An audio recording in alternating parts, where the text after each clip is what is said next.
I became a Franciscan friar because I had two uncles that were in the order in this province. I went to visit them and I met the brothers, and I wanted to become a brother. And so I came into the order in Krogan in '59, and I was the porter and refectorian there. And then I went to Lafayette, New Jersey for my novitiate. And then after my novitiate, I went to Holy Name College in Washington, D.C., and I was refectorian there, and I ran the switchboard. After solemn profession, I went to Denver, Colorado, and I worked in the parish, in the church, and then I was transferred to 31st Street in New York, and I worked the switchboard and the front desk. And then they were talking about the sandal shop, and I said I'd like to do it. And Father John Vaughn, who was our visitator at that time, said to Finney and Kerwin, let him do it.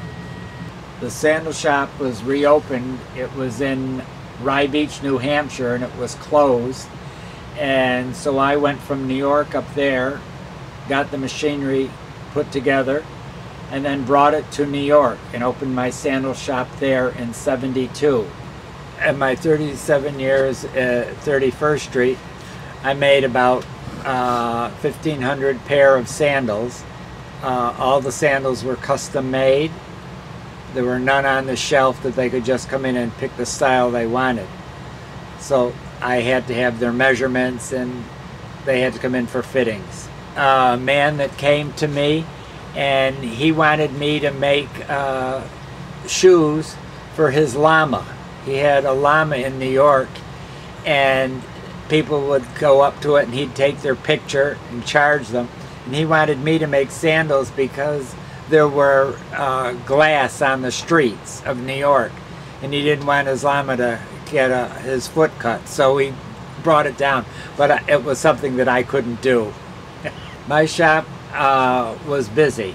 A lot of people came, friars, lay people came, and there was kind of a gathering place in Midtown Manhattan for people to come and visit, talk, and tell me stories about their grandparents made shoes and stuff. And so it was very interesting to have a lot of people come in. And it also ended up in The Secrets of New York.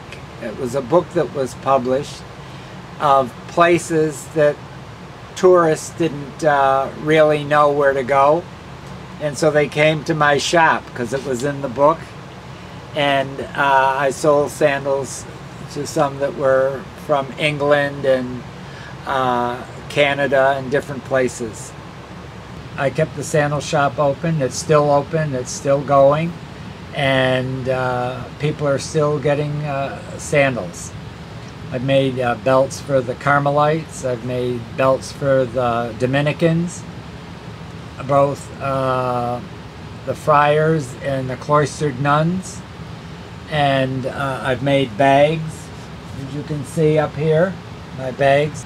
Making a sandal, first I take their measurements.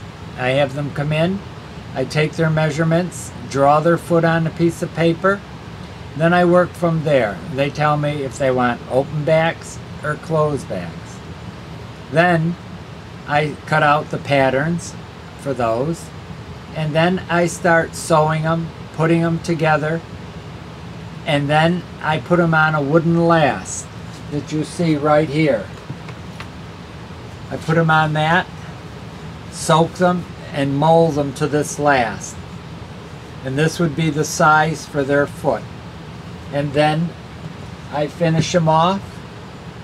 They're glued, done the old-fashioned way, and then they are heels are put on them, and then they're dyed, the sides of them are dyed, and then they're all ready for the person, and hoping they fit. Another day at Sebastian's Sandal Shop, and I've just got an order from the internet, and I will start to be making those today.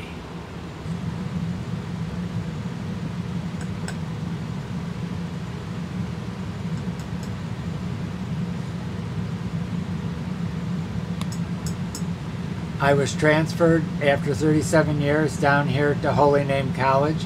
This is the newer college. I was at the old college on 14th and Shepherd in Washington, D.C., and this one is in Silver Springs behind St. Camilla's Church, where our young men study for the priesthood and the brotherhood.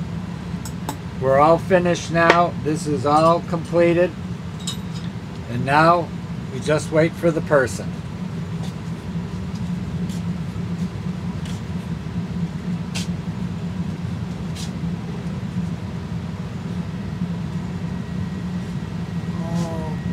Okay, now you know where the sandals are made. All you have to do is go to my website or email me, and I'll be glad to make the sandals for you.